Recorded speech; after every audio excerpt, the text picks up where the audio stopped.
It is 11 a.m. on a Sunday in the San Francisco Bay Area, and I am headed to brunch. It's an unusual scene for me because where I grew up, the type of dedication I'm showing to eggs was reserved for this. Church, where the enthusiasm comes from food for the soul and not the stomach. Today, fewer people in the United States are keeping the faith. Protestants no longer make up the majority of U.S. adults. Yet discussions about evangelicals seemingly dominate the political landscape. We're going to protect Christianity. The right to keep and bear arms, it's not bestowed by man, but granted by God. And Christians overwhelmingly made up the majority of Congress in 2016. So how does this national focus on Christians affect their perceptions, their politics, their beliefs, and the nation? So I believe that many people believe evangelicals are part of a political party rather than a subset of the Christian faith. The word evangelical is sort of been hijacked and has become to be known as more of a right-wing, purist type of political term. Hey fam, I'm Imayan, this is AJ Plus, and this Sunday we've traveled in hopes of finding out what it really means to be an evangelical and whether faith and politics should be interwoven.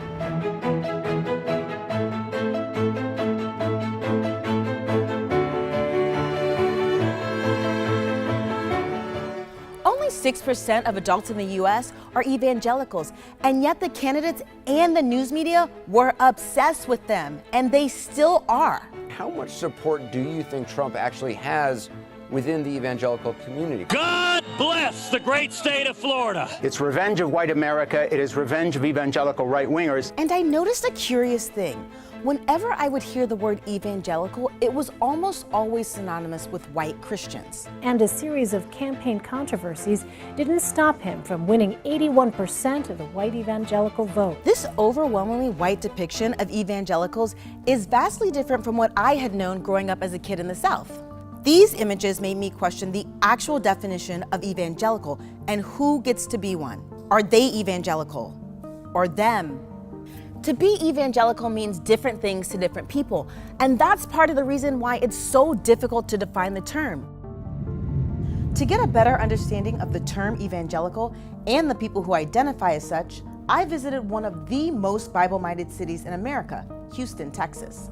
That's where I met Avis Blake Thomas. Evangelical Christian really is, in my opinion, about the basic doctrines, the basic beliefs, the core beliefs of Christianity. Evangelical Christian, to me, is a little bit of redundancy because every Christian knows that one of the key components of being a Christian is to spread the good news, to spread the gospel of Jesus Christ. Blake Thomas is a pastor and co-founded the Open Bible Academy, a nonprofit organization that gives free theological biblical training. She says she's seen the word evangelical be co-opted. You have people that identify as evangelical, but don't share evangelical belief. I am an evangelical. But not from a political viewpoint. I'm an evangelical from the basic understanding of what it means for the Christian faith. She believes many of the people identified as evangelicals are totally unfamiliar with the Bible, the tenets of the Christian faith, and the history of evangelism. In most cases, Christians in America, particularly today, don't have a good understanding of the Bible. So they don't know what they believe. They don't understand that it's more than going to a 2-hour service on Sunday. The evangelical movement began as a populist revolt in the 18th and 19th centuries. It was anti-intellectual and anti-elitist, and it was often spread by untutored preachers who used common storytelling to spread their message. And then a little quirky decade called the 1980s happened. The 80s are when a former actor named Ronald Reagan, who was divorced and rarely attended church, watched as an alliance between the Republican Party and religious leaders emerged, one that helped him win the White House. It was a political act by the political right which created the religious right. It was politically created for the sake of the Republican Party. Christian writer and evangelical Jim Wallace says the GOP's plan was a concerted effort. Literally, there were operatives, political operatives from the right who came to mega church pastors and said, I'll make you a household word, give me your list. And that's how they created the religious right. Soon, faces like this one became one of those associated with the religious right. That's conservative activist Jerry Falwell, and along with the political action group called the Moral Majority, he pushed for a more conservative religious agenda. The Moral Majority mobilized conservative Christians in politics. Wallace says Falwell's politics and interpretation of the faith represented a major change in how evangelicals were seen. Before Falwell, people like evangelist Billy Graham were the face and the voice of mainstream Christianity in the United States. Do you love God?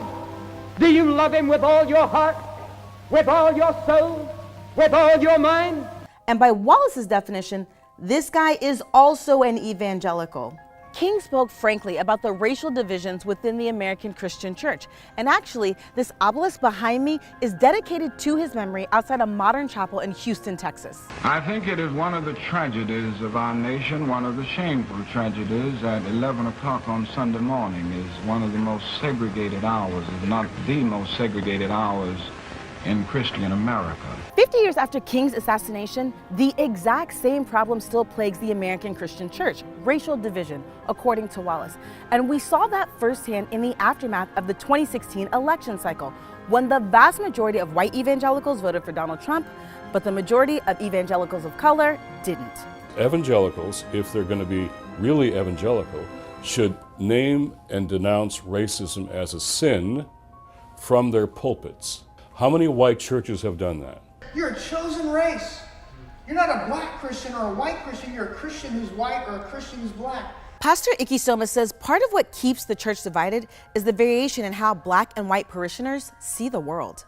For many white evangelical Christians and black evangelical Christians, the way that they view the world is different, even though they read the same Bible and trust the same Jesus. The lenses that we study the Bible through is colored by our culture. Soma is a Japanese-born U.S. citizen who grew up attending mostly white churches and was naturalized 15 years ago. He doesn't identify as either a Republican or a Democrat, but says he's seen how politics is intersected with religion. In fact, when you hear the term evangelical, you're probably more likely to see it presented this way. Jesus himself gave us the flu shot. A person for their Christian convictions is going to be put in jail because they refuse to bow to a decision that is suspect at best. You're going to be held seriously to account by God if you don't vote. The word evangelical has a different meaning in the United States than it does internationally, according to Wallace. And he says that's because the U.S. does a poor job of representing people of color in general. In fact, there are more than 2 billion Christians worldwide, according to Pew. That's about a third of the global population. And Christians are so widespread that no one region can claim to be the center of global Christianity. About 26% of Christians live in Europe, 37% in the Americas, and sub-Saharan Africa is home to 24% of the population. For Wallace, being a Christian means a commitment to the Bible, Jesus, and the poor. America first, for example, is a heresy. It's not America first, it's Jesus first. But if our gospel isn't good news to the poor, it is not the gospel of Jesus Christ, period. And white evangelicals in America are not known to have a gospel that is good news to the poor. The Bible also has 2,000 verses about the poor compared to just 12 on homosexuality, according to Wallace. But you've probably heard much more about those verses on homosexuality in news coverage. We're talking about marriage. We're talking about an institution that has survived and served this civilization for over 5,000 years with one definition. You are never going to stop AIDS until you stop treating homosexual sodomy as a civil right and start treating it as a form of conduct to avoid. Do these types of depictions really mean that the news media doesn't understand religion? Wallace thinks so, and he says that the news media's portrayal of faith is a big part of the problem. Media who are not very faith-friendly like to paint Christians in the worst possible way. And so, if you make religious right synonymous with Christian or evangelical synonymous with white evangelical, that makes Christians look bad. If the media does have a religious literacy problem, it's not alone. Americans don't know much about religion. Pew Research says that those most likely to be knowledgeable about religion in the U.S. have an advanced college degree. This lack of understanding may explain the public's perception, a perception that makes it much more difficult for self-identified Christians, according to Blake Thomas. Those of us who are true evangelicals get a bad rap because they see the evangelical term used in the political sphere. The challenge is that in the marketplace, when people hear the term evangelical and they then see how those same people, their values may not match or their understanding does not seem to match ours. She says she believes it's just one reason why the Christian faith is on the decline in the U.S. When you have people that just simply identify with it from a political standpoint, they don't bring to the table those same sets of beliefs. They see it as political expediency versus a belief system, versus a part of religion. So how do evangelicals go about fixing what seems to be a public relations problem? Well, the first thing could be realizing that faith doesn't have a political party. We shouldn't be religious right or religious left. I don't take that on either. We should be Christians. It's Jesus first. And just because you're evangelical, it doesn't mean that you don't struggle with understanding issues of identity, race, gender, and sex. The Christian can still struggle with sins like racism, prejudice, and things like that. So I would say the place that the church has in politics is to encourage their members to be upright citizens. Either we're Christian or we're not, and we will be known by our fruit that we bear. Hey fam, thanks so much for watching. Don't forget to like, share, and subscribe. And I want to know whether you think evangelicals are accurately represented in news media. Let us know, and don't forget to come back next week when we have another awesome video. Bye.